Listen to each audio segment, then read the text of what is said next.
मुझे पता था तुमसे कुछ नहीं होगा, कुछ नहीं होगा तुमसे। शाबाश,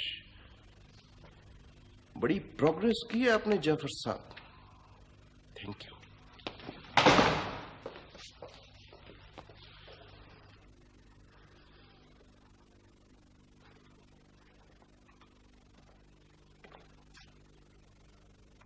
मुझे पता था कि तुम मेरी जिल्लत करवा के रहोगे। क्या काम करते हो तुम?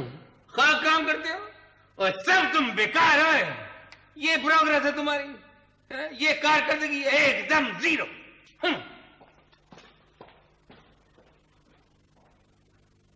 शाबाश मियां खान, मुझे तुम पे यही उम्मीद थी। क्या कारकर्दगी है तुम्हारी, खाक।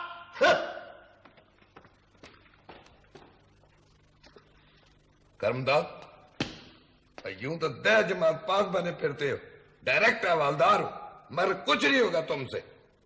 ये पेटी उतारो और छुट्टी करो।